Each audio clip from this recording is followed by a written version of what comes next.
Oh, hey, welcome everybody to another riveting episode of The Ghost and the Goat. I'm your host, paranormal investigator, beloved Red Sox fan, Buddy Thea, welcoming you to another riveting edition of The Ghost and the Goat. Like I just said, I'm sorry, I don't know if you can see that. You can't really see my phone there. Watching the Red Sox and the Yankees. It's game one of the wild card, top of the seventh. Yankees lead us 1-0. Oh God, man on second, man on third. Yoshida at the plate. Yoshida pinch hitting for F. Snyder. I'll get more into that in a minute, boys and girls. Me, Buddy Thea, your host, welcoming you to another fantastic voyage on this amazing show, where we welcome all sorts of areas of the paranormal. But first, we give you a little bit of sports. At the bottom of the screen there, not to mention sports or the paranormal, but what I'm not doing this evening is drinking beer. Is my my other podcast, Three Dudes Brews. Check us out at www.threedudesbrews.com, where you can see all of our episodes and our podcasts. Right there on the website, you can look at our beers of the week. You can look at our merch. We have merch. You can look at all of our stuff. We filmed episode 11 last week, and we're doing like a part 2. We're going back to retool some stuff on Saturday at 10 a.m. I look forward to drinking delicious craft beer at 10 a.m. in the morning on Saturday. And then episode 12 we filmed last Saturday at so 11's at Providence Brewing, which, as some of you locals might have heard, they're selling, unfortunately, but I mean, good beers. And episode 12 from a new brewer, not a brewer, so to say. I mean, he worked in a brewery for a while, but Jake and Jamie of Arcane Meadery and Winery in Providence, Rhode Island. Oh my God, folks, let me tell you, if you haven't had mead yet, it's not a terrible. It's not like the Vikings coming down on these boats drinking mead and like setting fire to your village. It's like some good stuff. There's some like really good meads they have there, which they shared many of them with us. One of my favorite was actually a wine. It was peanut butter and jelly wine. It tasted just like a peanut butter and jelly sandwich, which was absolutely tremendous because I'm not a big wine guy. This was our first Three Dudes Brews outside the brewery. And I brought us to a meadery because Costas, my Greek co-host, is a super dork for mead products, and he meads himself. So I thought, hey, something a little different, guys, for episode 12. So check those out. There will be a cracking episode 11, probably first from Providence Brewing, and then episode 12 sometime after. Also, something to look forward to in the upcoming months as Halloween approaches. Three Dudes Brews is again doing a collab with the good people down at Crafted Hope Brewing down there on the South County Trail in East Greenwich, Rhode Island. Last year we did a Snickers porter. This year, something else from the treat bag, folks. Stay tuned for all good things to come about beer and Buddy, and hopefully my Boston Red Sox. So I'm not gonna let me just check the score really quick. I'm gonna do football first. No, screw it. I'm going to do baseball. So the Red Sox are in the top of the seventh. They took the lead. 2 games.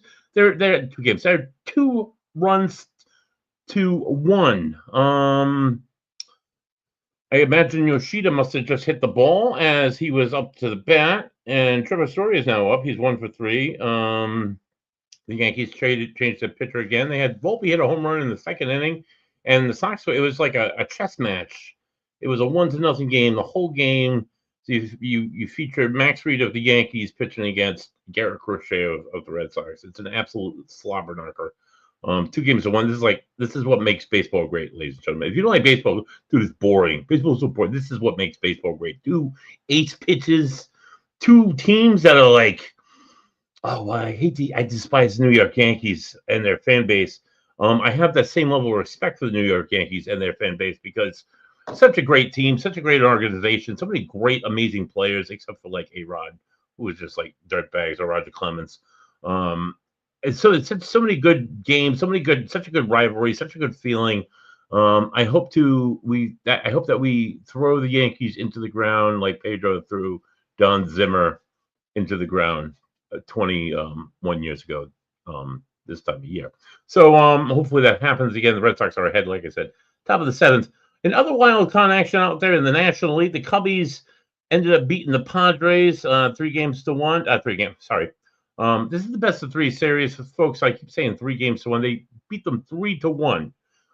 Best out of 3 series, game 1. Here we go. They got a first team to win 2 wins. So it's Tuesday, Wednesday, Thursday, all in one team stadium. They don't travel back and forth. So the Red Sox are going to go to the awful Bronx in the awful Yankee Stadium and beat the Yankees in their home turf.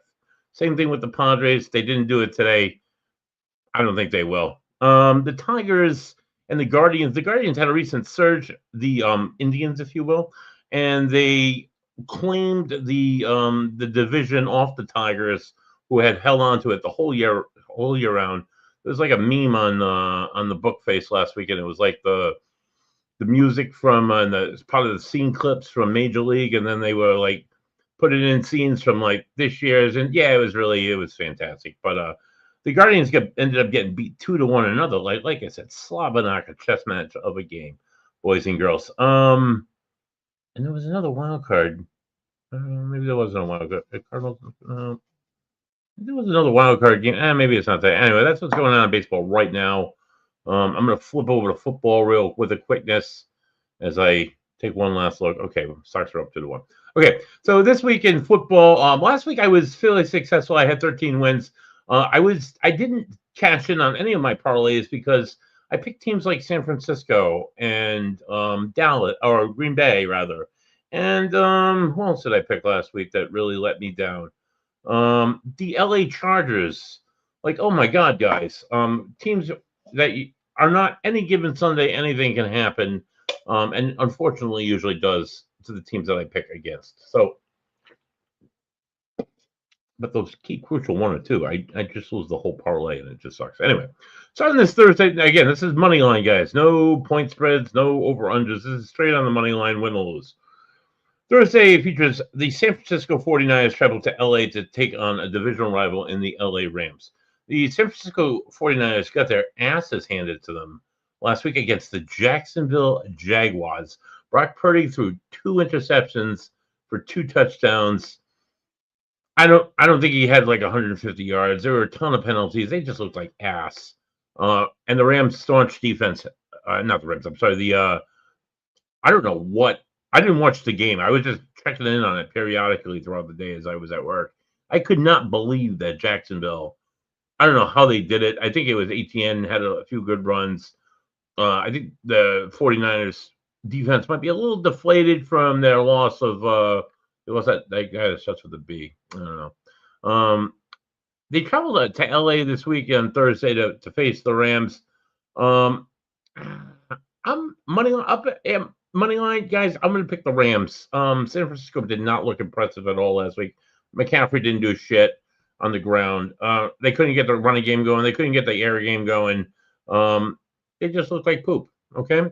Speaking of looking like poop, the Cleveland Browns, while their defense held up last week against Green Bay, their defense is pretty decent. Their offense is pretty not existent very much at all these days, as they never usually are in Cleveland. They host the Minnesota Vikings. The Vikings, while they're who's that quarterback? They have Wentz starting for JJ, who went down. Wentz was through like 44 pass attempts last week, and they got to him, and they couldn't get the run game going. But Jefferson still, has back, was ended up able to score for him, even though I think they took the loss. I think Minnesota lost. I don't anticipate Minnesota losing against Cleveland. I would take Minnesota all day. I say they bounce back. Houston, another team that needs to bounce back absolutely is the Houston Texans. Their defense is holding it together for them. Straub,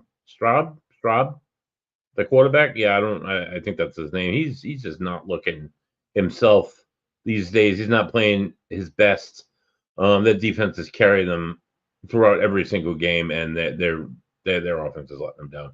This week they got to get their shit together because they traveled to Baltimore. While Baltimore, another team is got to get their shit together. They've lost some pretty big games and looked like ass. They look like they got their asses handed to them, 37-20, by the Chiefs, who honestly they look like they're deflated. It looks like it's a flip flop. I was saying Baltimore is like a scary team, and they're going to do all sorts of scary stuff.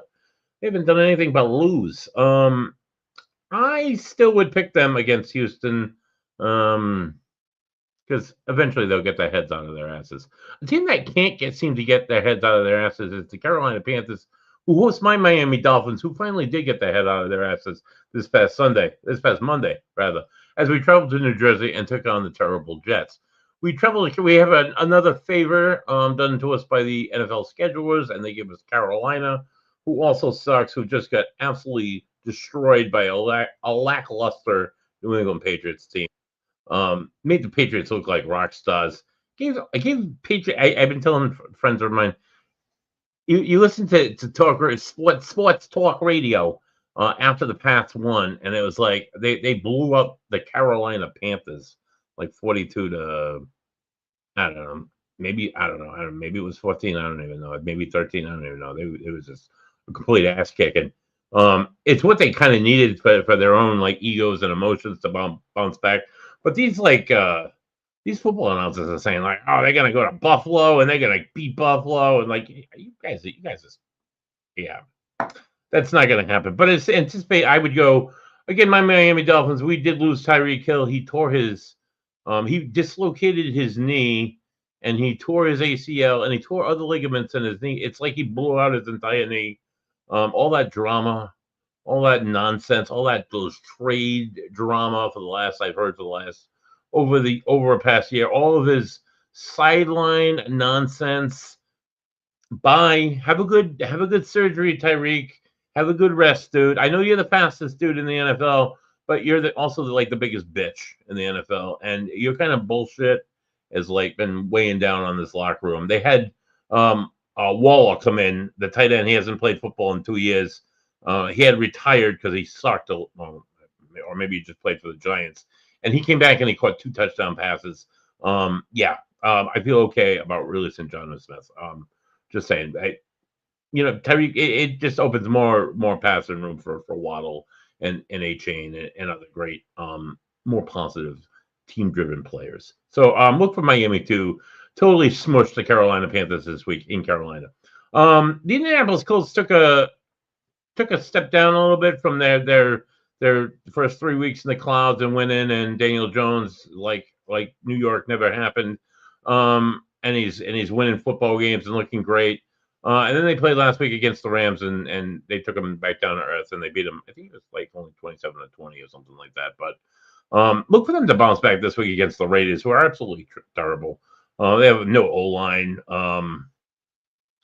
Kind of have a little bit of an offense, but yeah, they really have. They have a one-man defense. It's just, and I think he's injured anyway. So yeah, Crosby. I think I don't know. Screw it. I would take the Colts all day. They're looking like they're gonna maybe do something surprisingly this year. They have a good running team. They have a resurrected Daniel Jones. It's weird. A team that's not resurrected is the New Orleans Saints, who I don't think they have any wins this year. They host the New Jersey Giants, who started their rookie Dart, and they had a good game the other day, although they did lose their wide receiver Neighbors, probably for the rest of the season. He was like a big part of their offense. They're going to New Orleans to play the Saints. Expect them to play just fine without Neighbors and to win on the road. Another team you can expect to win on the road, because they're going to New Jersey to play the Jets, like the 0-4 New Jersey Jets. The Dallas Cowboys, who like put up a shit ton of points. This was one of my parlay upsets. Dallas scored 40 points against the Green Bay Packers. That was supposed to be a Micah like comeback game, like FU game, revenge game, whatever. Micah Parsons was supposed to smush. He didn't. He got back there in the beginning of the game, and then I woke up and I fell asleep, and then I woke up and it's like, holy shit! It's like it ended in a tie at 40. Yeah, the Jets don't have a chance against anybody. Not even the Cowboys. So pick the Cowboys all day. Denver travels to Philly. Philly is the not scariest 4-0 team in the NFL. They've just barely squeaked by, just barely won games, just barely like other teams have missed field goals and they've gotten by. They've had like the least amount of penalties in the NFL and the least amount of turnovers. And that's how Philadelphia stays in contention because once Jalen starts throwing the ball crooked or the tush push doesn't work, they're gonna fall apart. But expect them not to fall apart this week against Bo Nix and the Denver Broncos. Bo has been struggling a little bit. He's gonna struggle really hard against the Philly Eagles defense. They're not gonna do anything, boys and girls. It's 8-19. I'm getting there. Okay. Another shit team that you can expect to do absolutely nothing. The Tennessee Titans and rookie Cam Ward traveled to Arizona. Well, Arizona lost last week. Marvin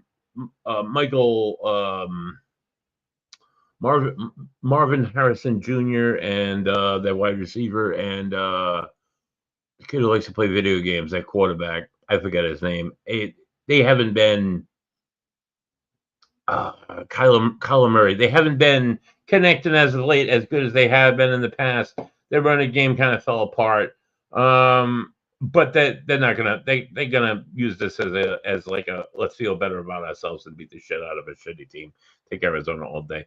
Tampa Bay could be the best team. They could have beaten Philly. They came really close to not beating really close to beating Philly the other day. Big losses with no Mike Evans in that offense. Their defense is pretty solid, but I think it was penalties that they gave up. Them that they gave up like 11 penalties. Tampa Bay travels to Seattle. Wait, that's Geno Smith. He's having like a revitalization, about a resurrection in Seattle after leaving the Jets. Well, they beat up on New Orleans like last week, 44-6. I don't expect them to beat up on Tampa Bay. I picked Tampa Bay on the road. The team on the road, the Detroit Lions, are all that in the bag of chips. They travel to Cincinnati to take on Joe Burrow isn't in town. There's nobody to throw to Jamar Chase or what's the other guy's name? T. Higgins. I don't know that they're going to do anything this year. Unfortunately for you Cincinnati fans, Detroit's going to run all over you guys. The next game, the Washington Commanders. Washington hasn't been the same since Jalen Daniels been down. Terry McLaurin's been out. If that's the case, if they're both out on Sunday at 4:25 against the Chargers, while Hebert looked like absolute trash last week, I expect Hebert to bounce back a little bit, But if Jalen Daniels comes back and Scary Terry comes back, it's game on and it's the Commanders. So right now I'm going to take the Chargers because both of those guys are listed as questionable, but yeah, if not, then go with the Commanders. A game that's not questionable at all to me, the Buffalo Bills, the scariest 4-0 team in the NFL, host the New England Patriots, the least scariest 2-4, 2-3. I don't know. The Patriots are not that good. They beat the shit out of the Panthers this week, but they haven't really beat the shit out of many other teams this year so far. Don't expect them to beat up Buffalo. Josh Allen is going to be the MVP. The Buffalo Bills might not choke this year and win the Super Bowl, hopefully, because those Bills they need it. They paid their dues, to say the least. Their fans have paid their dues.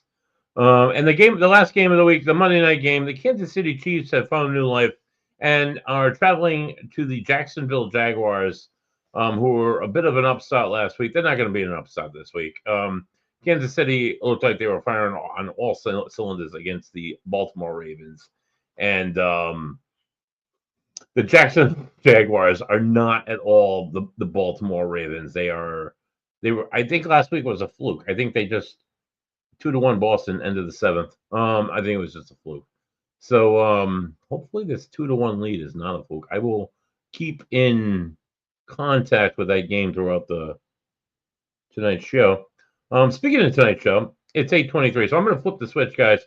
First, I'm going to bring in my lovely co-host. She's I'm a paranormal investigator. Well, she's kind of a paranormal investigator researcher herself, but she was more she's like a victim of the paranormal, and then she rose from the ashes.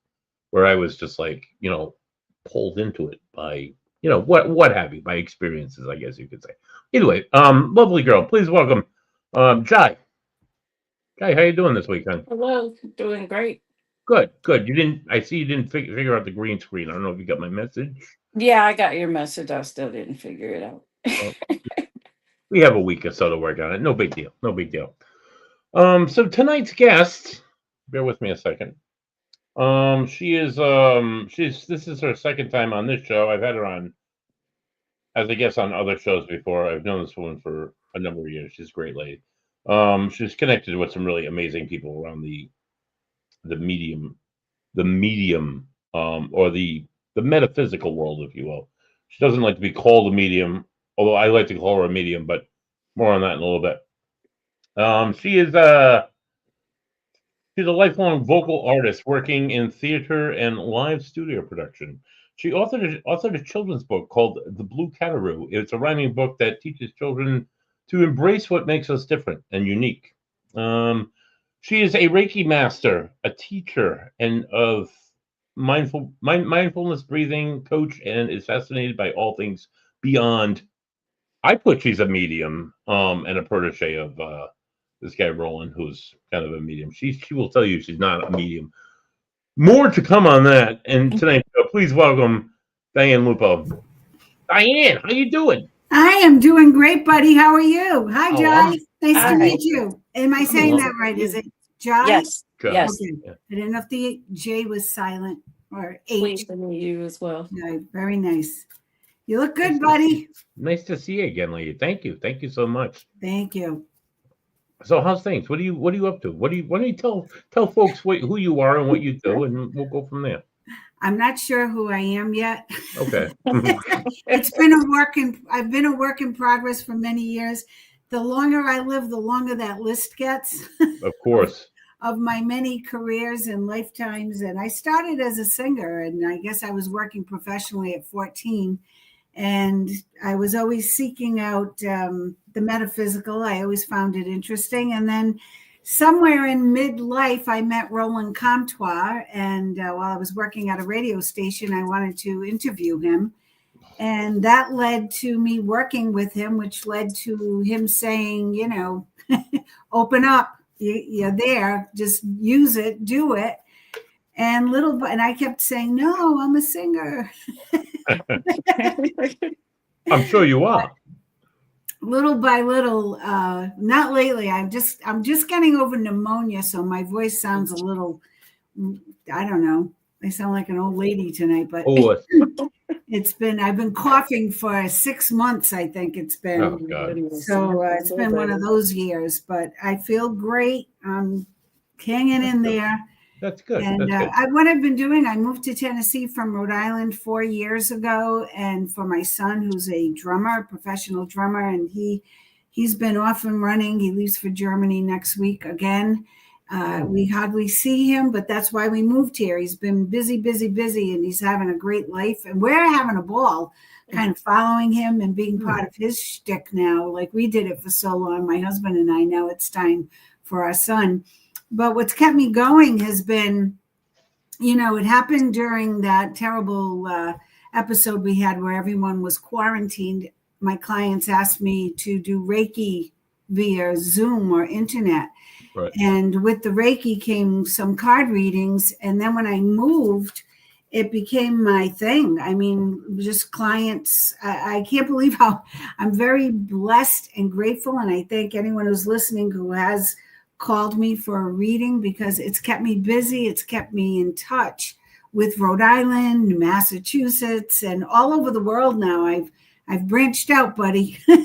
Yeah. Oh, Yeah. I've heard. You know, I heard. If you don't, it's good fun.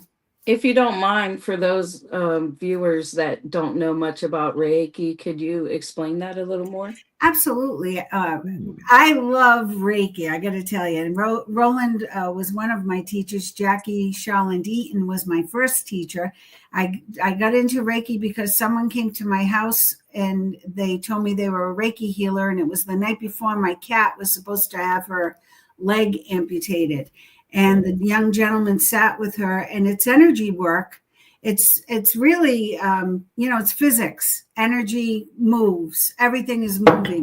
And if you put positive intention behind the energy, good things happen. And that's basically what Reiki is. It's just moving energy, being the empty vessel, the conduit of the universal life force energy so that it can move through whoever you're treating, an animal, a human. Sometimes, it's a carburetor or a dishwasher, but it's moving energy with positive intention, and you get good results. That man came to my house. He sat with my cat for 15 minutes, never touched her.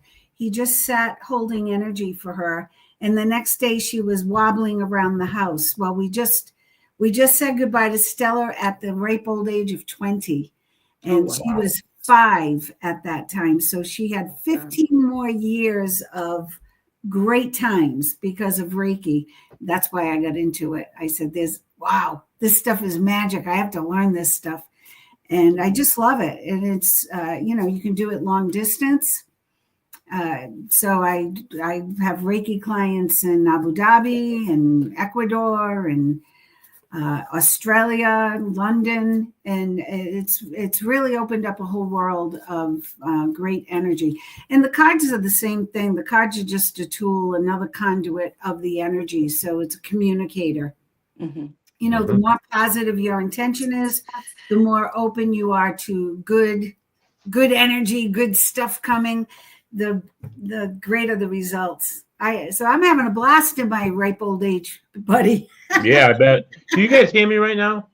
Yes. Yeah. Okay. Because on my end, I froze. My face froze. Oh, you did. I was wondering about that. Am I frozen? Am I still frozen? Or you're still frozen? Yeah. Okay. So I'm gonna step out for a second and try and fix this. I'll be back in. So you ladies talk amongst yourselves. All right. So any more questions? What else do you want to know? I was trying to think. Now Reiki, like you said, it's not touching. It doesn't have to be. You don't have to. That's the beauty of it. Reiki, if you have the intention that you're moving the energy, and there are different levels. There's Reiki 1, which is Reiki for yourself. Mm-hmm. Reiki 2, which is Reiki for others and animals. Reiki 3 is master level. And level 4 is teaching level, which, I went all through Reiki 4, and I love teaching it.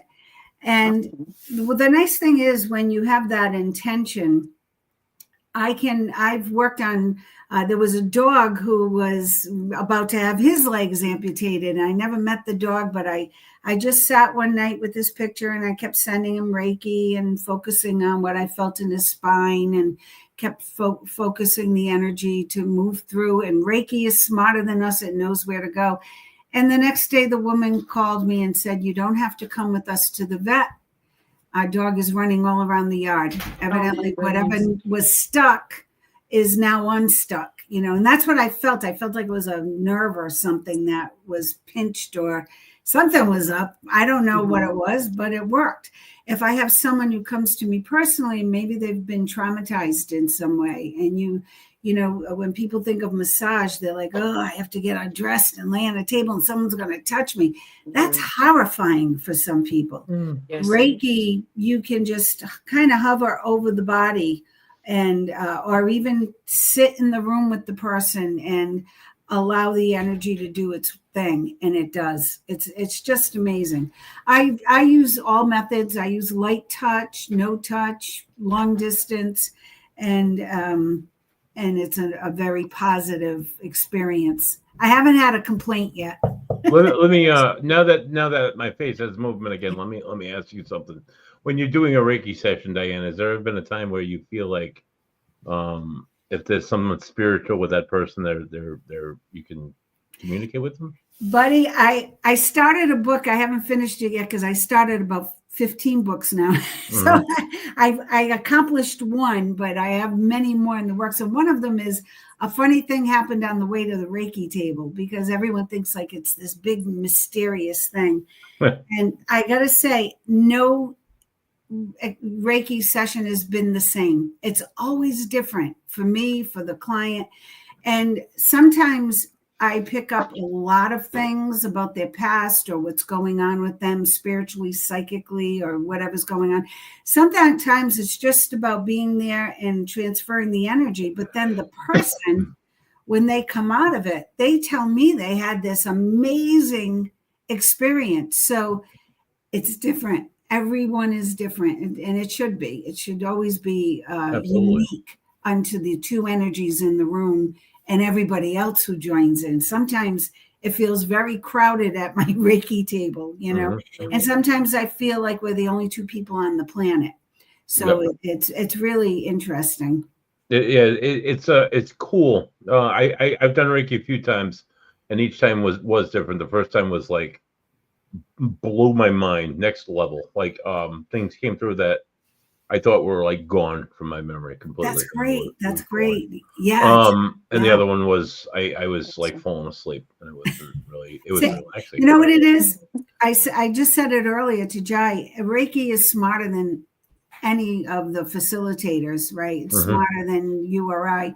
It knows where to go. It knows what to do. If you are in need of healing from a past life or a past traumatic experience, that's what will come up. If you're in need of total relaxation and healing, that's what will come up. That's why it's so unique. So now what about tarot? So when you're drawing cards for tarot and you're telling people about like potential spirits, or like you're giving them information that's like dead on right. How do you explain that? How do you explain that?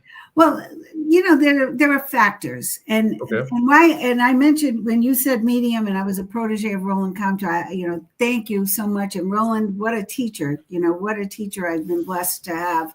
You know, all through my experiences, because sometimes it's freaky. Like I'll call him and say, Roland, this spirit came in, or this happened, or this, I feel this way. What's going on? You know, and he can talk me down off the cliff a little bit, especially when you're first experiencing spirit. You must know this through the paranormal thing. Like when it happens, I'm always wowed. I'm like, like when I vaguely remember our last reading when we did this live, and I know that there were people that came up, and maybe you would call that mediumship.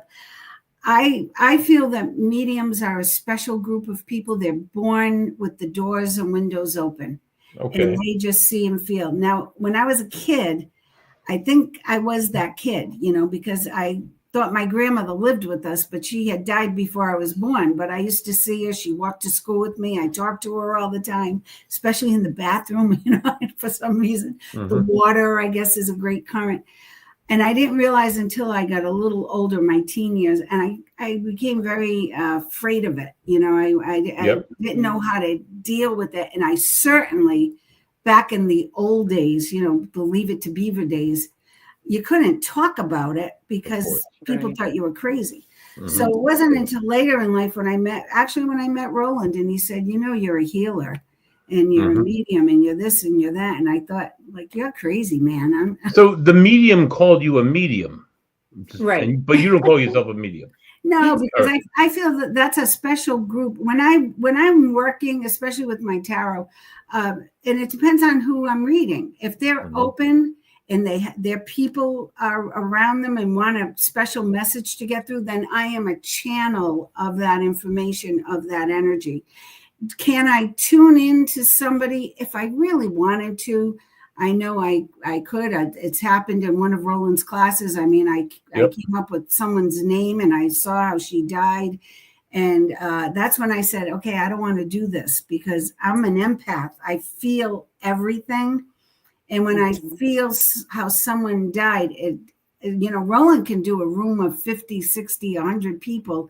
Right. And at the end of the night, he's like, okay, let's go out for breakfast. And, my husband and I would be like, holy moly, like, everybody's experience impacted us in some way, and we had to process it. So that's why I don't call myself a medium, because I believe mediums have a special ability to process that energy in a way that it doesn't stay with them. It doesn't stay on them. They're able to go get on with their life. Of course. So I keep it more controlled to when I'm doing a reading. If somebody's grandpa or a grandmother or a cousin or someone they knew in their childhood comes through, I don't necessarily see them. I'm a clear cognizant, they call it. I know they're there. I hear them. I'm clairaudient. I hear very well. I hear things. I can remote view a little bit and I can hear things. But I don't invade anyone's privacy. So those who are listening, my friends, don't worry, I'm not eavesdropping. Wouldn't having that clear audience, having that clear other stuff that you have, wouldn't that classify you as a medium? It's a part of it. It's a part of it, and everybody has different strengths. Like I know people who are out there calling themselves mediums, and I just go, yeah, I don't think so. Right. They hold answers and they do everything. Some of it is wannabe, and I didn't want to be. Almost.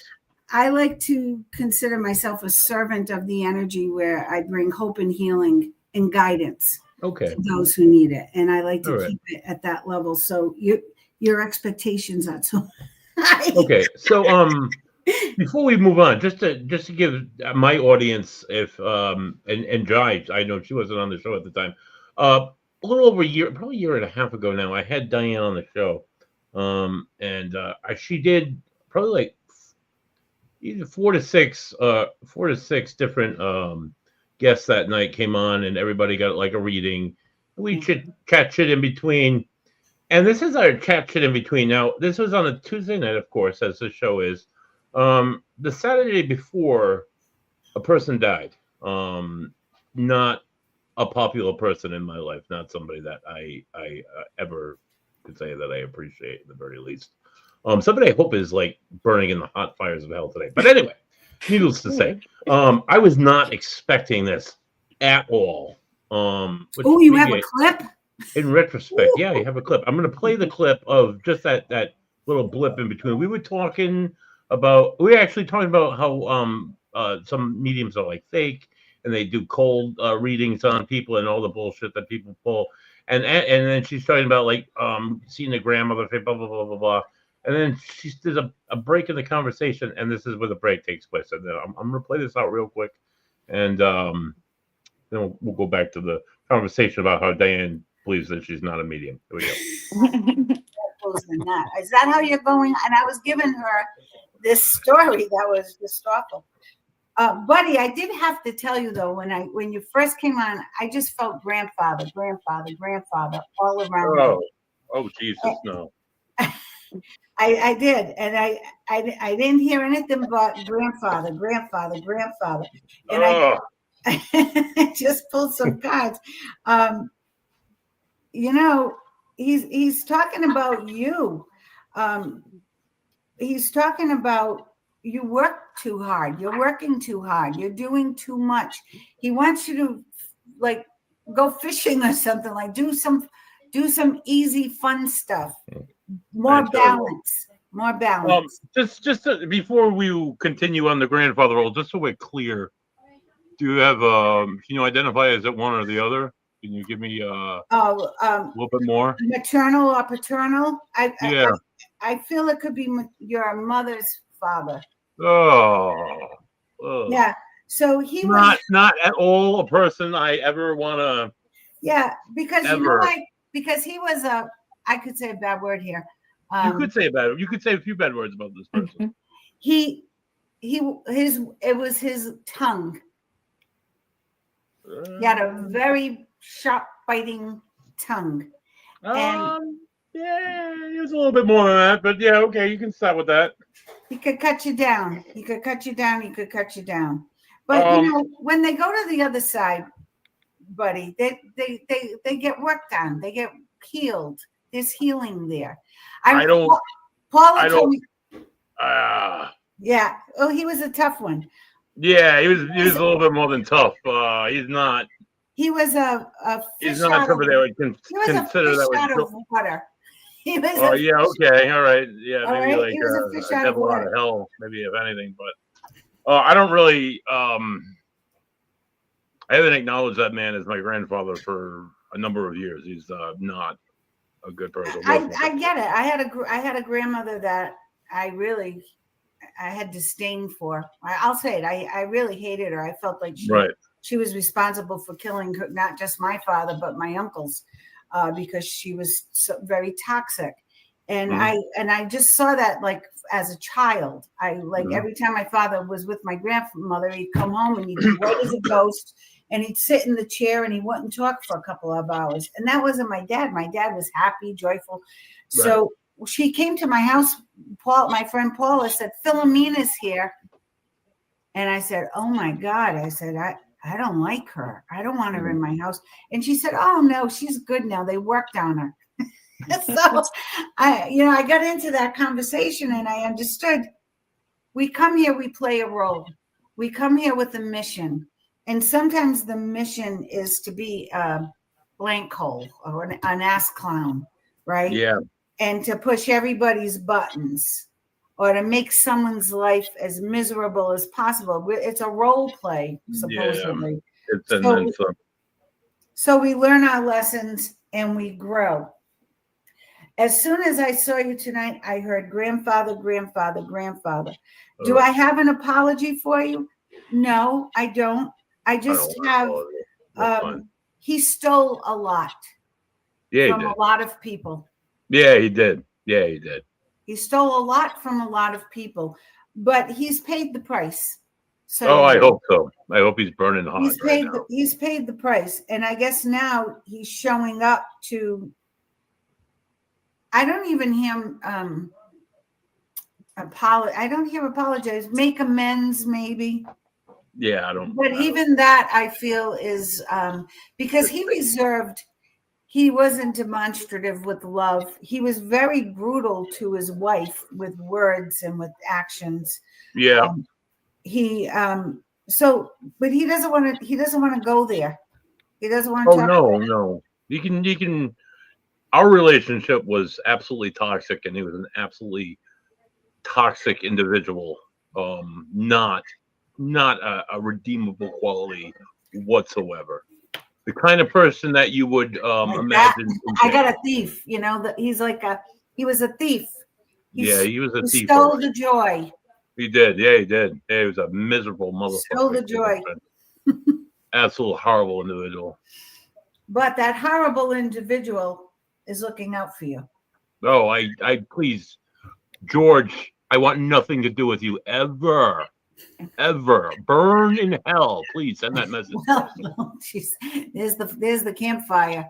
God, yeah, I'm a camper. Yeah, that means I'll think of you every time I'm burning a log.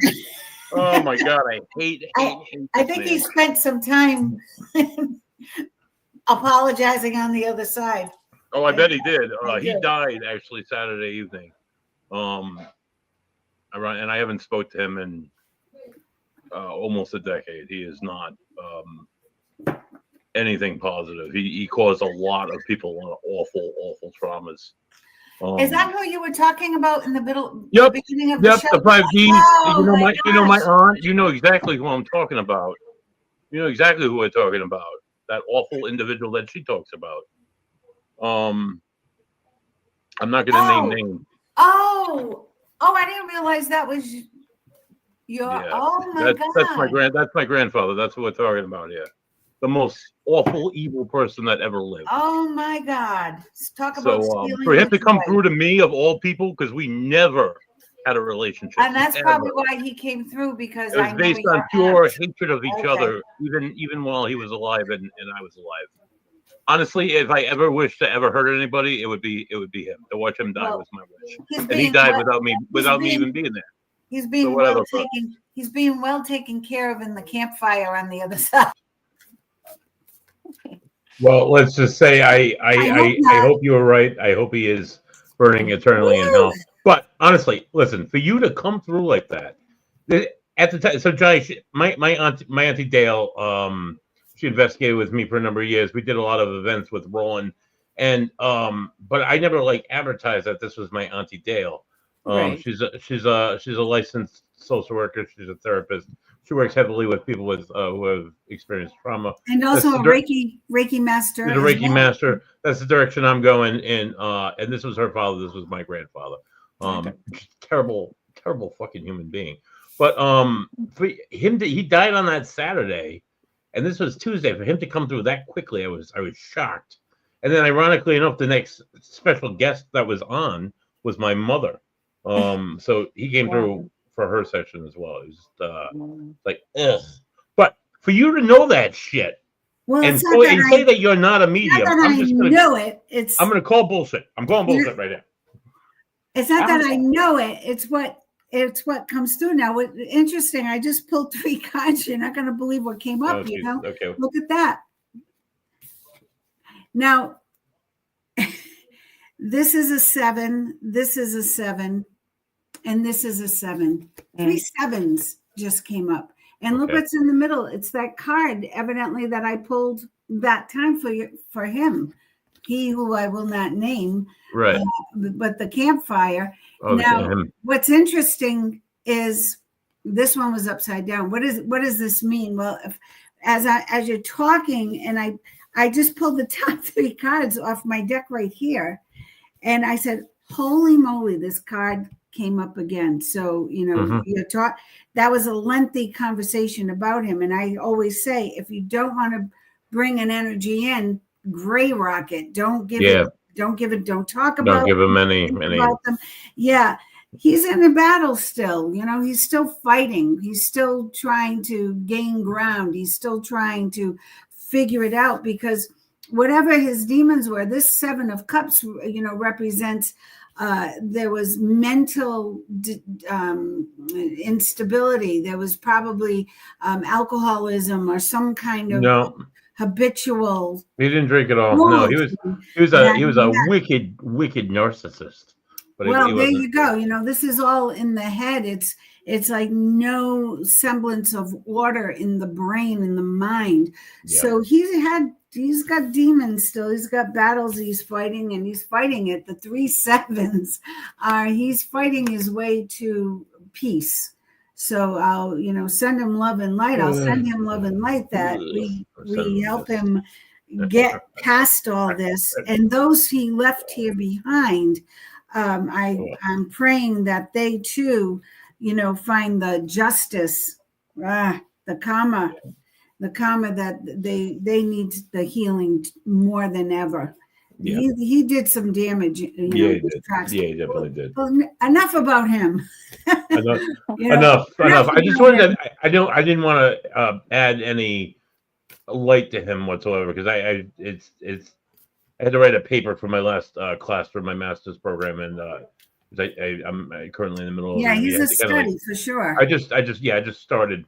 And this is my first, and we had to and you know, buddy, that's a good point, because that's when people have come through, like somebody's father. I just recently had someone, CEO of a company I was reading for, and you know, I had to stop because I felt the father, and I felt this wonderful man, very successful, everything going for him, but this man who felt he wasn't doing enough, he wasn't good enough, he wasn't anything enough, he wasn't enough.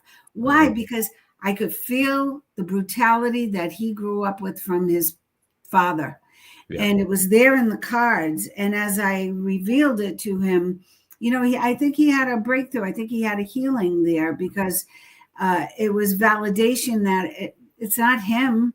It was his father's issues that he's been carrying. You know, we tend to carry burdens and things that don't belong to us, but we pick up. And that's the part I don't like about mediumship is I, as an empath, carry that ugliness.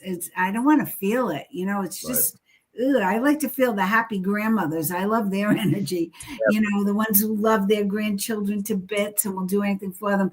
But that dark energy is difficult to negotiate. And it is part of my job. I guess I have to deal with it when it comes up. And, but in that respect, I have, this is like a buffer. The cards are like a buffer because they have a story. They have a number I can play off of. They have a picture I can play off of. And so, and it's something for the client to look at to validate what's coming through. So if I just said your grandfather was a jerk, but when I pull up that 7, the thief, it's perfect. That's who he was. He was a thief. He robbed people. 110%. 110%.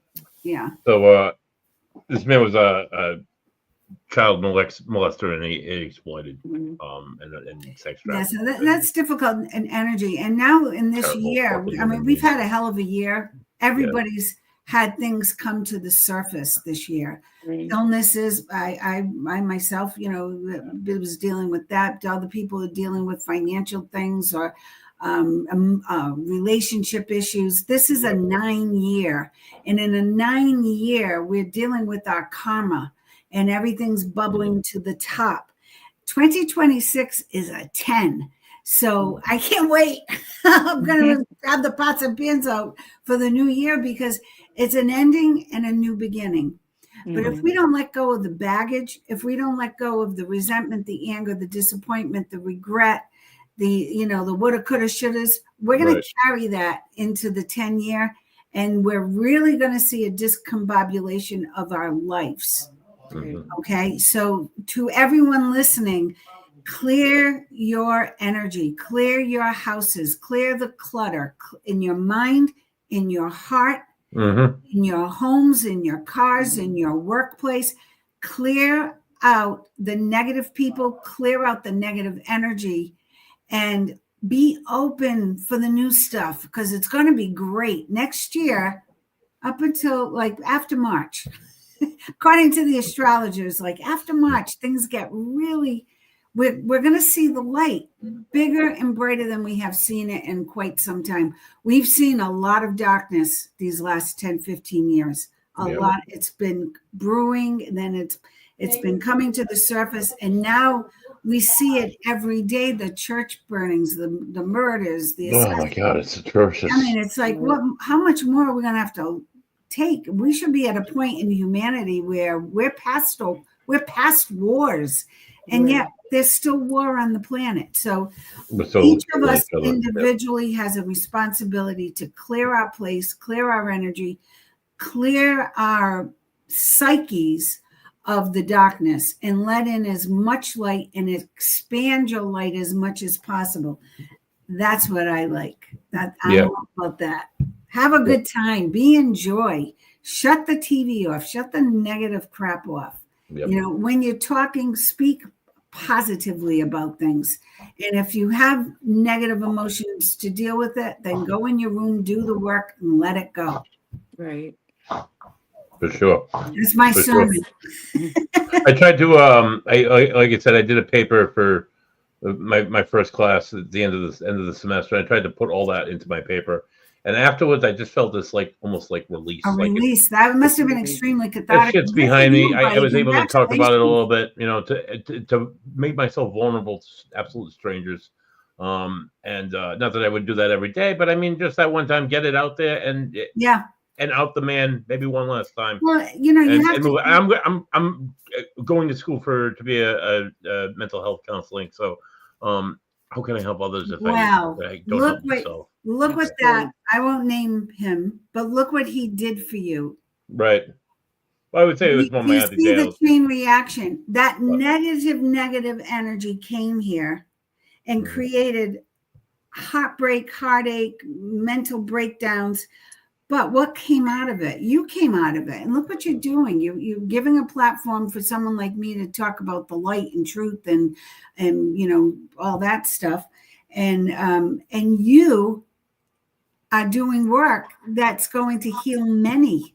And you won't be just talking the talk, you'll be walking the talk because you had the experience, you've been there. I've been doing it for a while, yeah. And you Yeah, survived, and you grew even bigger and better and brighter because of it. So even bad experiences, breakups, heartaches, disappointments, they have a purpose. We can't see it when we're going through the mud. I love Thich Nhat Hanh. When Roland turned me on to Thich Nhat Hanh, it changed my life. And, he wasn't Deepak Chopra with all these fancy words and sayings. He just said, no mud, no lotus. And I was like, what the heck? This guy is like the head of the Buddhist thing, and all he came up with was no mud, no lotus. And then I got it. If we don't get down in that mud, if we don't come up out of it, when we do, we become that lotus. We become that beautiful flower, receiving and expanding the light. So no mud, no lotus. So before we continue with the conversation, one of our guests had a bit of a loss recently, and she was asking if you could do reading. Any chance you could shuffle for a little bit and pull 3 quick cards? I'll bring her name up on screen if that helps. Yeah, if you could bring her name and the person's name who she misses. Micah, if you could throw the name of the person you missed in the chat, I can throw that up there. These great names, but I can't pronounce them. Makey, I'm sorry for your loss. And I hope you're taking care of yourself, because I feel, I feel that this was someone who was like part of your soul family. Oh, look at that. I said soul family. I pulled up Wise Counsel. The cards just flow with me. Come on. Your friend's name is Robert. He was more than a friend to you. Whether it was romantic or not, I don't know. I feel it was like he was part of your family, your soul family. You guys connected on a very deep level. So I really hope you're taking care of you and honoring yourself. You honor Robert because he really cared about your well-being. He's someone you could unload your deepest, darkest secrets to. He's someone who always listened and didn't judge. This was a nice person, this Robert. I just feel warm, and I feel a glow around my heart chakra that had he lived, he would have been a great teacher to many about just life, life in general. He did do a lot of good here while he was here. And I almost feel like, like with so many young people who pass, it's hard to understand why that happens that way. But I feel that their impact was what mattered. And when they leave before we think they should, it leaves us with why, right? Because he did his work. He was here to plant the seeds. He was here to open a door for you. He was here to share your secrets and give you the wisdom that he held. He was a wise, learned person. Maybe he didn't have even a good education. I don't care. This person lived many lives, walked the planet with understanding and compassion. This was a very, very compassionate man. And he's telling me, Mikey, you need to take better care of yourself. You need to pay attention. You need to sleep more. You need to get rest. You need to nourish yourself. You need to laugh. Yeah, he was very wise, but he loved a good chuckle, and he loved to make you laugh. He was good at making fun of himself. He never hesitated to make fun of himself. He was somebody who could take it. He wasn't, one of those, what do they call them, snowflakes? he could take the joke, and he could make fun of himself. He knew what his shortcomings were. He wants you to move forward in your life. You're very stuck right now. You're stuck in the moment of trying to understand, why did he have to leave so soon? Well, he had to leave so soon because he's got bigger things to do. He came here to plant the seeds, and you were one of them, Mickey. So you were meant to carry on his work. What was his work? Kindness, compassion, loving the unlovable. And that's a huge order, loving the unlovable. That's a huge, huge order. But he planted the seed within you to do just that. So honor your energy, honor his energy in you. And it's time for you to move forward, okay? You are going to find peace. You are going to find comfort in his memories, in the words he spoke to you, in the laughs you had. But now he wants you to be the one to carry the light. He wants you to be the one to speak the words of truth. He wants you the one, oh my gosh, he wants you the one to show your gifts to the world. Stop hiding, Mikey. You've been hiding behind, you hid behind him. You've been hiding behind your gifts.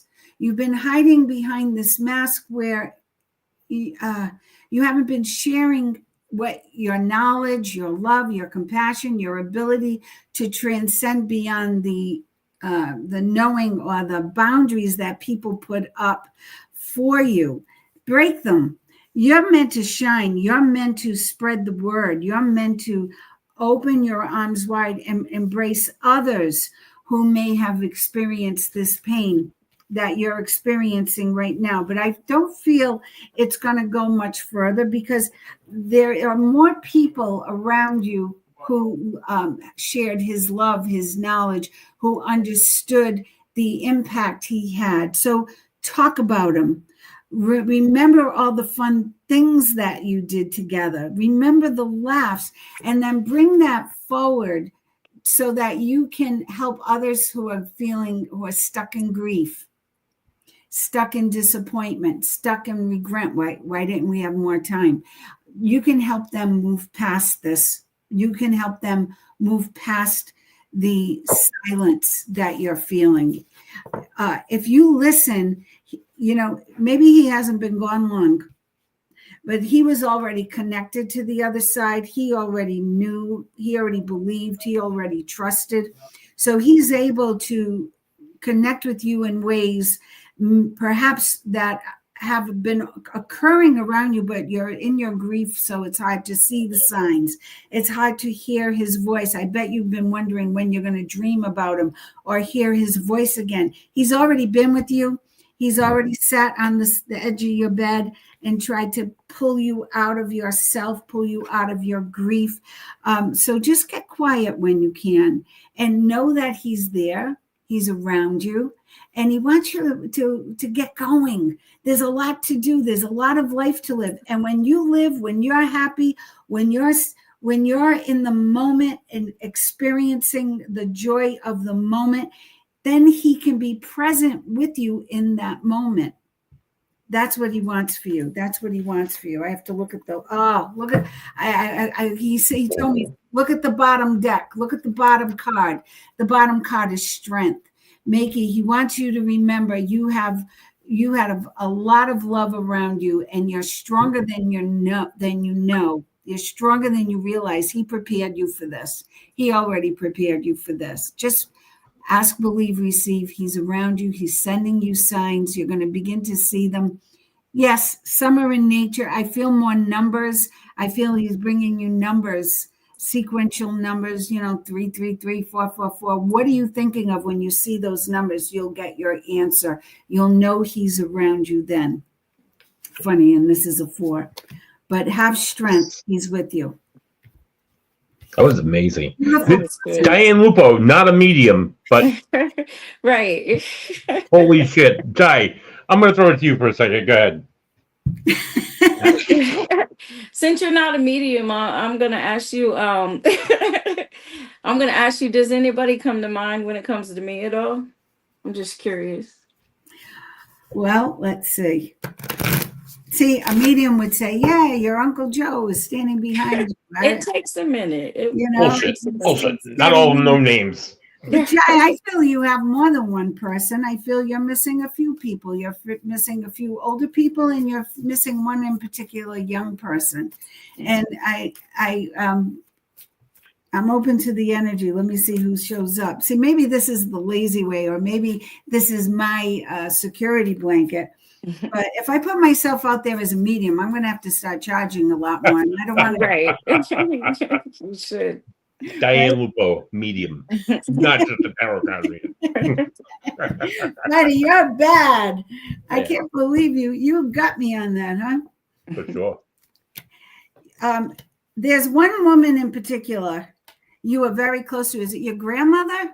Is a woman? There's a woman around you who is telling me you don't use your gifts. You haven't been using your gifts. You've shut down on your creative side. And there's a man here too. So I felt the woman, she wasn't that old when she passed, but so whoever this is, I feel that she was lovely. And that's the word I have to use. She was just lovely. She had that word again. So maybe she's from that era. She was a lovely person and she adored you. And she knew you when you were little. She used to do your hair and let you do whatever the hell you wanted. That's what I heard. She let you do whatever the hell you wanted because you were a good kid. All right, so I feel that energy. And there's a grandfather here. And he's telling me you've been a little fool. See, this is what happens. Sorry, this is live, but you've been a little foolish with your money. You got to watch it more because you got to tighten up the belt because he worked hard for every penny he got and he knew how to spend it. He knew how to make more. You got to do that. You're smart. You have a lot of brains and you have a lot of talent you haven't tapped into. You've been holding back with your gifts and they want you to pay attention. I'm laughing because is she your grandmother? Is she your grandmother? The one who said lovely, this lovely energy? Because she's just probably my grandmother or my great grandmother. I want a hug by her. They were huggers, you know, they were like, oh honey, come here, let me hug. Right. You know, so there was that kind of energy. And the friend came in. The friend came in first, actually, but I don't have the friend here. I feel there was some tragedy, some kind of accident or something that somebody passed, somebody you knew well. And I don't know if you had an intimate relationship, but everything just went upside down with them. I don't know what that was, but it could have been a car crash or just a weird accident, a fluky thing. But it's like all of a sudden they were there and then everything went upside down. That's all I got on that. But they did show up. They came in first, but they're all saying the same thing. Why aren't you using your gifts? Well, the reason why I do have a lot of the same gifts that you have, I just started recently trying to use them again. I mean, they never go away, but it's one of those things. When I was a teenager, just like you, I was afraid. Yeah. And so I had a pastor come and pray that they would stop for a while. So it did stop for a while, but never stopped completely. And I'm just trying to learn how to make my gift stronger. And tonight you make it stronger by using it. So, well, you make it stronger by using it, and you also make it stronger by doing nothing. Mm-hmm. Mm-hmm. Stop asking. You know, I have one Reiki student. She's like, "When am I going to open up? When am I going to see things? I want to see things like tomorrow." And it happens when you're ready, and it happens when you get quiet, and you stop asking. And you just listen and you say, look, I believe, I trust, you know, before I do my readings, I don't do like, I know some readers do these big spiels and they have things printed out. And I just, you know, I come to the table humbly, all with humility and benevolence to the energy. And I feel that I trust the energy because I've always asked, and make sure you do this, Jai, only the highest and best come in. I don't want any mumbo jumbo, you know, dark energy coming in. Right. And there's a lot of that around. There are people actively doing it, even on Etsy. They're working in groups to put curses on people and do all this crappy stuff, you know. And I tell all of my students and someone like you, shine your light. You need to do your work. You need to just let it happen. Be open to it.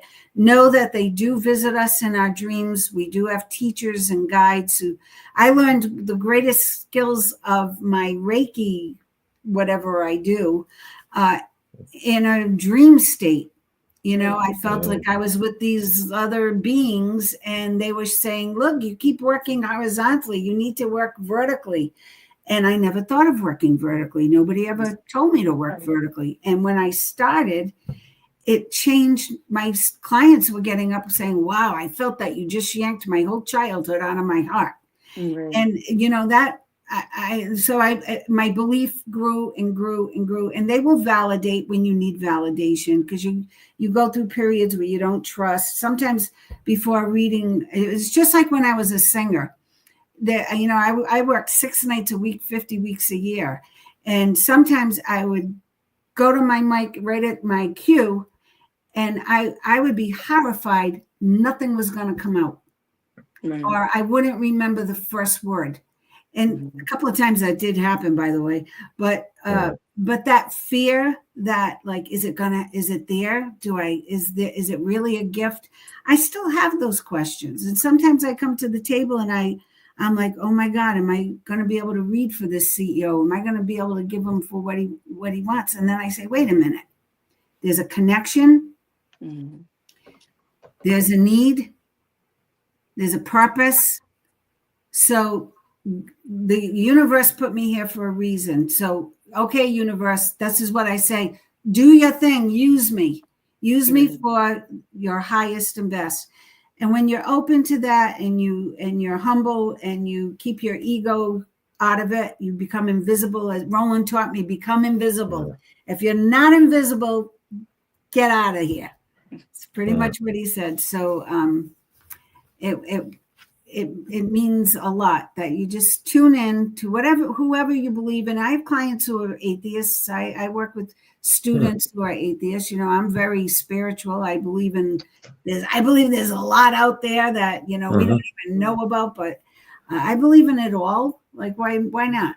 And I just ask that the highest and best come through, but you need to use your gifts, Jai. You really do. Because you have a beautiful, beautiful energy, and you have beautiful guides. I feel your grandmothers will be part of your story. I don't believe we just have one guide or, one or the other. They come and go, different ones come. I have one who swears a lot, so I'm glad she didn't come through tonight. Because I would have been F-bombing all over the place.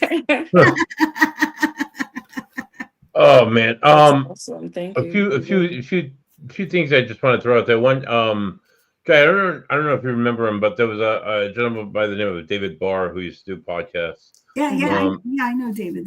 Great guy, right? Does a lot with sleep therapy and stuff. Yeah. And dreams. And he used to tell me, now I'm like, David, I never have dreams. I never have any experiences in dreams because I have sleep apnea. I'm never going to dream. He's like, just before you go to bed every night, buddy, just tell yourself you want to have a dream about this person. You want to communicate with them and do it for so long. And then you're going to find out that, like, after so long, that I did that every night for about 2.5 weeks. And I'm like, I don't know if this is going to work. Oh my God. Come on, Heather. And finally, and she did. And it was so vivid and so freaking clear. Yeah. So that was really cool. That was great advice. David's awesome. I love David. I love Dave. Ask, believe, receive. And I tell people, like Makey, who's missing her friend Robert, I just place your hands over your heart chakra and ask for him to come through in the night to talk to you. And Jai, you do the same thing, especially with that friend, whoever that is. I feel like they need to contact you about something, but they're very apprehensive about me. And I sometimes that happens with spirit, where I call it the back room. They're in the back room, and sometimes they yell things out to me, but they won't come forward because they're kind of checking me out, but they'll come to you. They will definitely come to you. Buddy, as you were talking, I had to pull some cards for you. And, the 4 of Cups is, you have been through a lot, but it's time to let it go, because you are ready. You are ready and for the picking. Okay. You are ready to go. You're doing great work with your masters, with your schoolwork. You're doing great work. Don't get lazy at the end. No, I need to. I'm gonna keep going, honestly. Right to the end.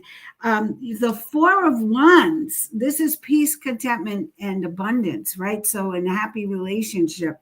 So things are, and I also, when I see this circle here, I feel like things are coming full circle. Your life is about to change in beautiful ways. You'll be doing what you love. Now, there are 78 cards in the tarot deck, and four of the best cards are the Nine of Cups to me, the Magician, the World, and the Star. I got to show you this. So you'll be doing what you love, being paid well, by the way. Nice. Here's the Magician. You will have, it's going to feel like magic, because what you want to appear, what you want to happen is going to happen. And it's not going to be a one-time thing. Here's the star. You pull them together. This is not very common, but there's beautiful flow here. So yes, your life is coming full circle. It's coming into its decade of joy. So be ready to appreciate it. It's going to be. It's been a tough 6 years. I'm not gonna lie. It hasn't been undoable. It's definitely defined me as a person. Yeah, but it's been a tough 6 years. I feel, I really feel for the younger generation because of how they grew up in confinement. They grew up in this fake TikTok world where nothing's real, and now it's changing, and it's going to change more and more in a very positive way. And then not to negate that generation, because I feel they may have gained skills that we don't have, so I always try to see a positive in what happened. But I also feel that we've all been through this difficult energy, which I feel now we're still going to go through some terrible things. I hate to say it, at least through March, but after that, the sun is going to be shining bright, because we're all going to be a part of pushing out the darkness, and that's what you have to do. That, for sure. I just wanted to throw this out there. I've missed so much of this earth, but she's still holding him and was right about taking rest and more sleep, and she's exhausted.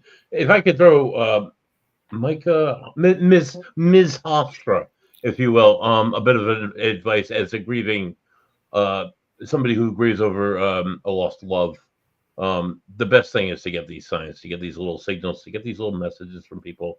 It does absolute wonders as far as like, okay, they're gone, they're not here in the physical sense, but they're still here in the spiritual sense, because these people are telling you things. They're like, how do these people know? Like Roland Comtois has told me things like, dude, how do you know this shit? He's like, that's what she's telling me. And one of the first purple papers he ever gave me, it had her message on it and stuff. It had all sorts of information that he wouldn't know. And then in the back of it, there was a square, and it was like a stick figure in a hospital bed.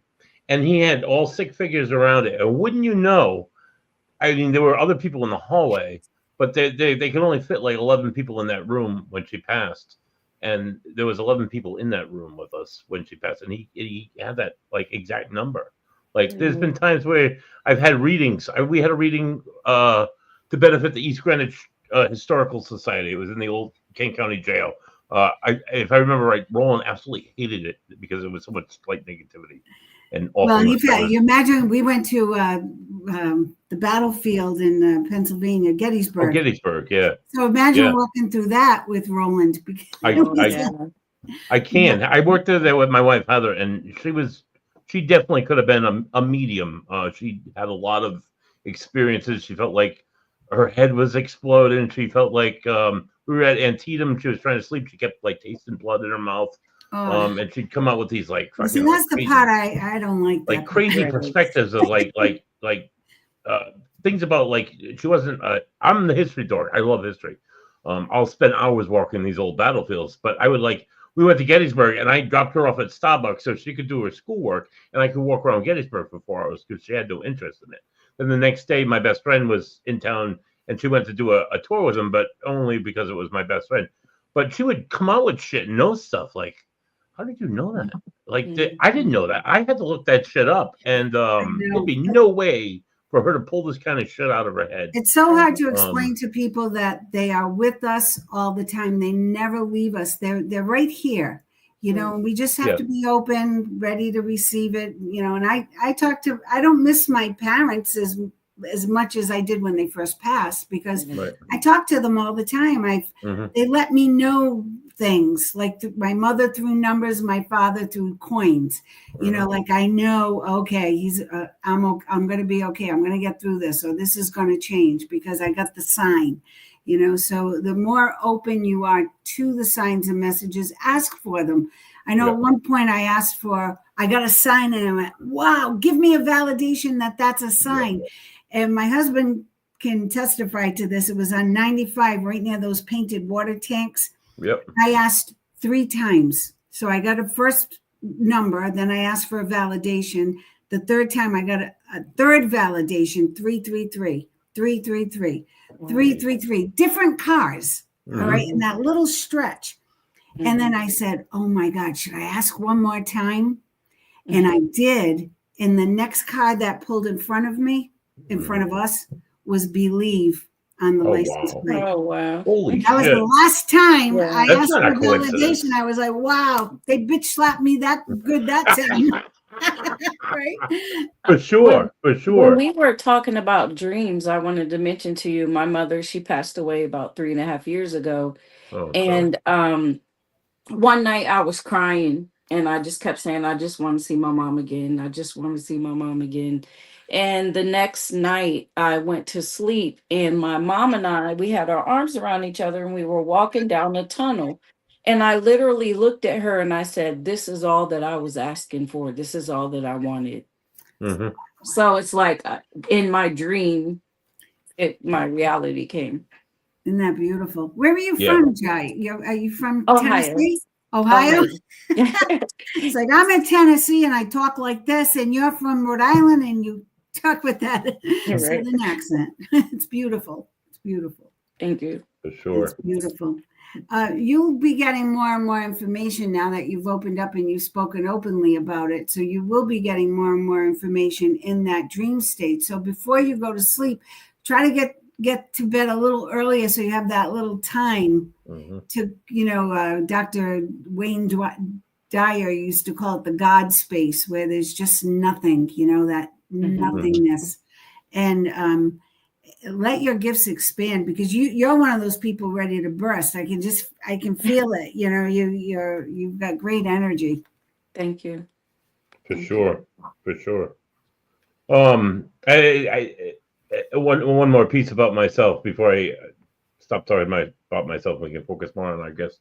I just finished an email. I don't know if you know Sin Schrader Hill. Also, do you know that name? Okay, so Sin's an author. She's also from the great state of Tennessee. She was working on her new book, Signs of Spirit 2, and she asked me to give her my story from like the moment Heather died until the literally hundreds of experiences I've had since. Through different people, in my own experiences. And that book she's just finishing with my story, and then she's going to publish. So you got more than one purple paper, didn't you? I have 5 from Heather. Because my mother got a few, my Auntie Dale got a few, and then I had one from a cousin. For listeners who don't know, we're talking about Roland Comtois, is the purple paper guy. He writes messages. Sometimes and this is why I am in awe of spirit and energy, and the fact that it's so present and we just don't get it. I was in a room in San Diego or somewhere in California, and a woman received a purple paper where Roland had to stop the show, because I usually had about 10 years in front of me of purple papers that he carried to California. And at the end, he didn't yell at me, but he said, go in the back, and there's old papers. They're a different color purple. And there's one with brown, with the mountains and brown water. And I came back with this. It was frayed on the edges. It wasn't the purple papers like you see at his events. He'd been carrying it for years. And here we are in California, and this woman gets a message from her son, who they thought had committed suicide. And the words on the paper were, "I did not commit suicide. I fell into the water." And then Roland, this woman went from looking about 80 years old. She was all wrinkled and just coiled in.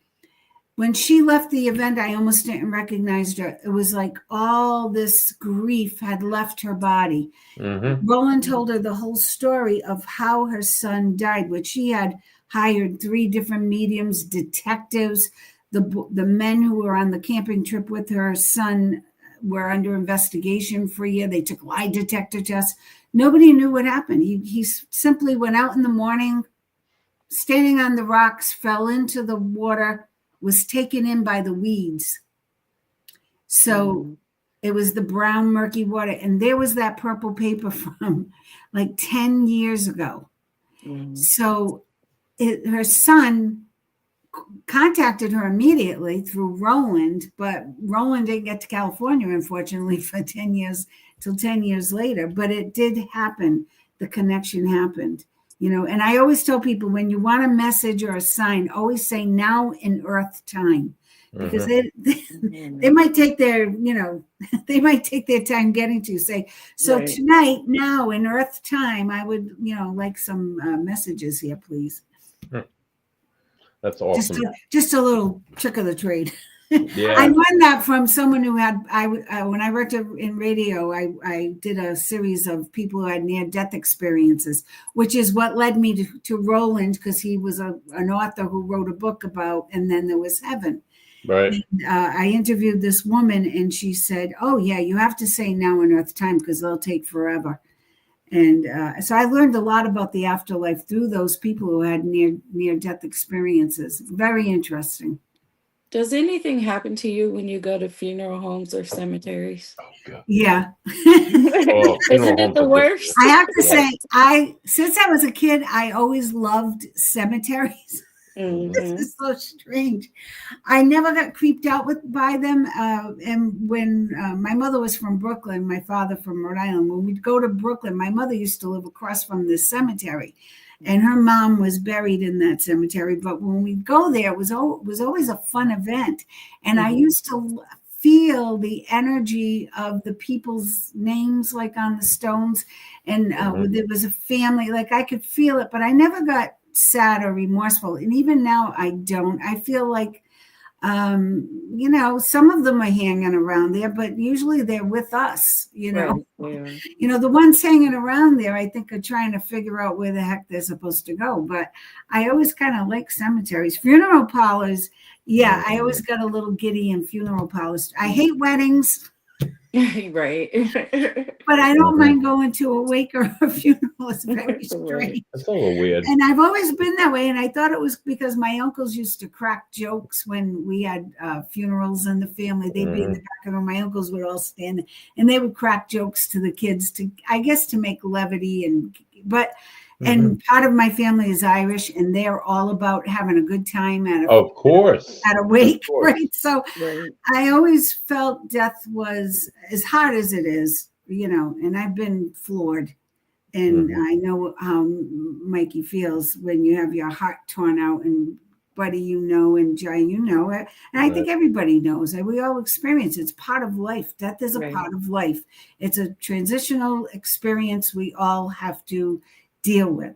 But the problem is my father would never talk about death, so it wasn't discussed, period.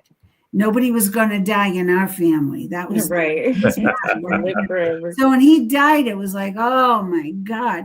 But when I experience grief through friends, I've lost many of my friends, I've lost a lot of family members. It gets easier in a way because you understand it's not the end. It's not the end.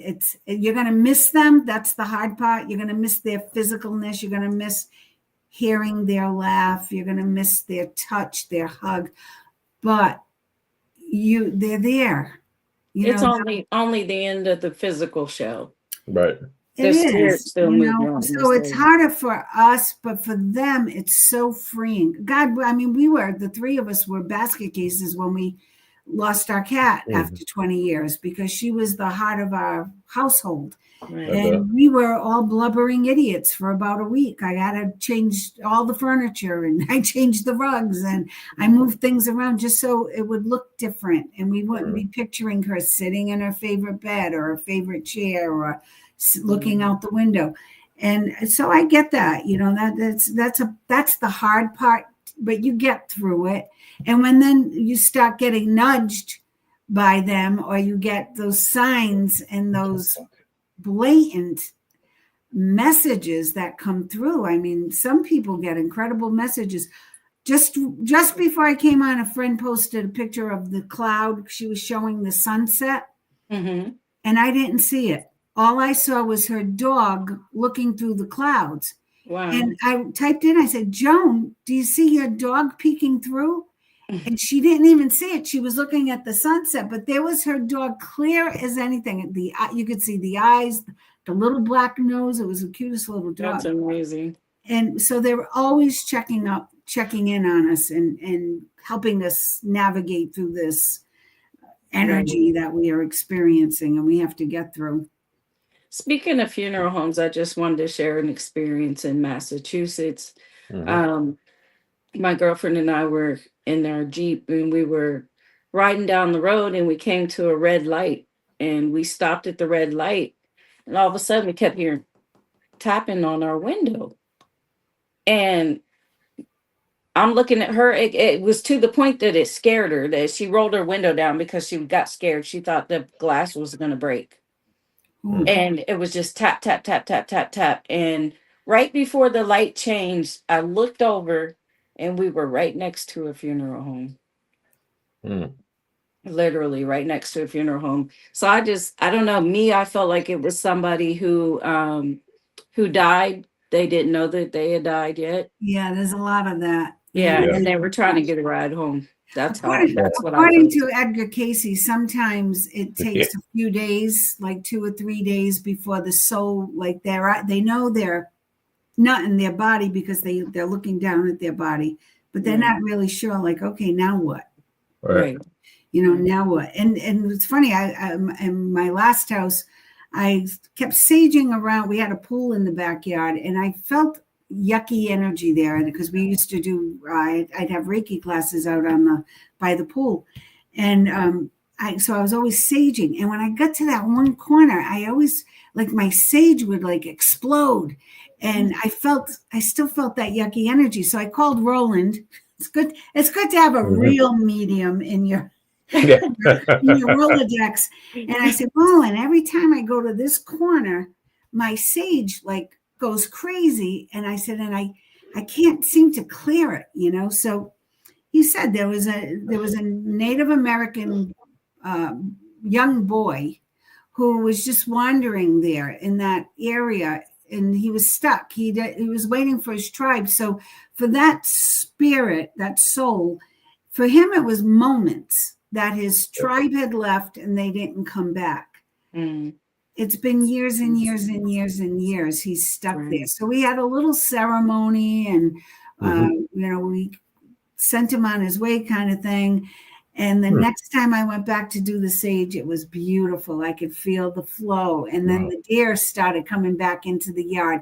It's interesting, how nature, if you watch nature, they know everything that's going on. The birds, especially the crows, they know what's going on. And if you listen, you sit out in nature and tune in, it's amazing how and that might help your gifts, Jai, as well. It helps you to open up when you tune into what the creatures are doing and saying, because they're always talking. You just feel their vibe.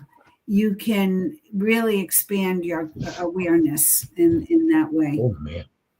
I've also been working. I got a chakra necklace. I've been working on the chakras, and I noticed that was something that you work with as well, correct? I do. Well, Reiki, with Reiki, you work on you open the chakras and the 7 major chakras, but we have loads of chakras in our body. and the auric field, and that's something when I tell people to clear your space, clear your energy, which now you're probably looking behind me and seeing all this clutter because I'm getting ready to do all my astrology podcasts for the month of October. The clearing of the energy is so important because it really does affect everything. And when your chakras, when you're grieving, the heart chakra gets closed up. Well, that can affect your vital organs. It can affect your muscles. You begin to have physical reactions to things, which I think I've had bronchitis and then pneumonia. And I know it's grief. I lost my 2 cats of 20 years. I lost Bella in February, beginning of February. And then we lost Stella in May. And that's when I got sick. And I knew it was my grief manifesting into, okay, you got to deal with this and find a new normal. And that's what we have to do. We have to keep moving on. But you have to listen to your body. You have to listen to nature. You have to get grounded. That's important. Touch nature with your bare feet. Tune into Mother Earth, good old Mother Earth. Use your crystals, energize yourself. Energize your things, your bed, your pillows. Use the tools that you have here on this great planet Earth. Right. But yes, definitely clear your chakras. And sage is good. Sound is good. I use a lot of Tibetan bowls. I love my bowls and bells and chimes. I love sound. And I feel I've been working more and more in the sound healing. It's just where I'm going into, not anything I've studied. I follow my guides. I listen, I didn't know what the hell I was doing in the very beginning of Reiki. And one day I started taking the crystals off my windowsill and I was putting them on this lady's body. And I was like, oh my God, she's going to think I'm nuts. I didn't know what I was doing, but I was listening. And that's all you have to do is listen. If we get quiet enough, and for me, that's very difficult, as you can tell. I can talk. And sometimes I get very busy in my head. I'm a little ADHD, so I get distracted. I like to be visually stimulated. I like to be busy. I like to have things that I can do physically. But you need to stop at some point and just do nothing. Right. I'm constantly teaching my son that now, play hard and work hard, but also spend time doing absolutely nothing. And that's where your best ideas will come from. That's where your creative juices, will have the opportunity to flow no matter what you're doing. And that's when spirit has a chance to come in. That's why they come in the middle of the night, when between 3 and 5, when sleep, because we finally shut our minds off and we finally got quiet. So now they can say, hey, Jai, watch the Temu and the Amazon, Hey, stop telling my sites that I shop on. No, I'm kidding. I was just going to tell you those bowls, you can get them on Temu pretty cheap. Really? Yeah. Bowls, tarot cards, all that stuff. Well, your grandfather who came up Christ. right? Your grandfather's 3 cards. You're meant to speak for spirit, Jai. You're really a medium. I feel like you really need to open that door, let that door open. And your teachers will come to you in the night. So just let them know you're open, you're ready. And your grandfather is the gatekeeper, so he'll make sure only the highest and best come through. But always ask. Anyway, I don't believe in protections. I know a lot of healers and workers are. I don't teach that. I don't think about protection. I think of, if something's happening, my light ain't big enough, I need to do more work. Right. Shine your light. Make it big. Let others feel it. Let others hear it. Let others see it through your actions. Like Buddy's turned a horrible horrible situation to grow up in with a grandfather like that, and now look what you're turning it into. I've had some good role models. Just saying. Makes a difference. Yeah, it does. Well, Sure. that's awesome. Yeah. So I don't know what's coming, buddy. I don't know what I'm going to do next. I never do. Yeah. So Diane, if people were interested in maybe like doing tarot with you off the air, is that something that you offer? You do I do private readings. That's primarily what I've been doing is private readings, primarily tarot actually, and some Reiki and some meditations. Nice. Some people, especially as things get hectic out in the world, more and more people need someone to talk them off the cliff. Right. And bring them back to their center just so they can breathe. That's why mindful breathing is so important. I tell people if you can't meditate, let me say this about getting quiet. And, meditation got a bad rap with, everybody thinking that, you're going to be in the yoga position singing Om, and the whole Zen thing, which I admire and would, hope to someday get to a level that is of close to that. But if all you can do, and this is how I teach it, is 1 minute and start, if you're a mom and you're busy and the kids are crazy, set your stove timer for 1 minute and just stand there and breathe. Breathe in through the nose, hold it, breathe out through the mouth. If you could do that for 1 minute, you've just given God energy, space, universal life force energy, whatever you want to call it. You've just given it room to breathe. And now you've opened the door so that you can be aligned with that energy, and then just let it grow from there. 1 minute, 2 minutes, maybe you can do 5 minutes in the morning. Try a guided meditation. Anyone whose voice soothes your soul. Anyone who has the right music for your style. Some I can't listen to because I'm a musician, and some of the music is god awful. Some other people don't mind it. So some people don't even want music or need it. They just need that space, that quiet time. Mm-hmm. Right. All right, Diane, I'd like to thank you again for hold on, one last from our chat room. I'd like to thank you for coming on tonight. It was very moving for all of us.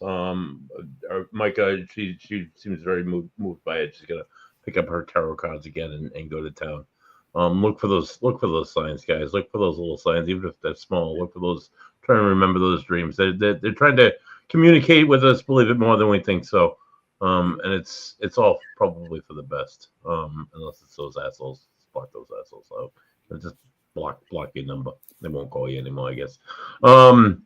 Check out Diane Lupo on Facebook. Find her on Facebook. Book yourself a reading. Do something private with this lady because she proved right here tonight that she's absolutely on target, and she may in fact be a medium, despite her own opinions about that. You're not gonna let me. Of course, I'm not gonna let that go at all. Diane Lupo, medium. Thursday night. Large. Thursday night, Three Dudes Brews, the last call returns as we welcome demonologist James Anito to come on and have a few beers with us, in the month preceding Halloween. Then next Tuesday, join us on the Goat and the Ghost as we welcome demonologist James Anito. It wasn't planned like that originally. James was supposed to be on the beer show back in July, but we went on vacation. Shit got hectic, and it's like, hey, James, let's. So he's gonna be on both nights. Thursday night we'll be talking about beer and drinking beer and everything not related to ghosts, and then back on Tuesday and he's going to be talking about demons. That's going to be an interesting. The horrors of hell and all the power of Christ compels us and all that good stuff. So tune in for the beer and tune in for the demonologist. The beer and the fear. Next Tuesday, as the power of beer compels me. And another thing that compels me, holy shit, my Boston Red Sox came back, beat the Yankees 3-1. Game 1. Let's go. I'm a Yankee fan. Oh, I'm sorry. for the medium, you would think if you were a medium, you would know that your Yankees are going to go to anyway. For Jai, my lovely co-host, for Diane Lupo, the medium. This has been me, Buddy Day of the Ghost and the Goat. Thank you, everybody, for tuning in. Have a good week, folks. Go Red Sox. Peace. Goodbye. Good Thank help. you. Thank you. Thank you.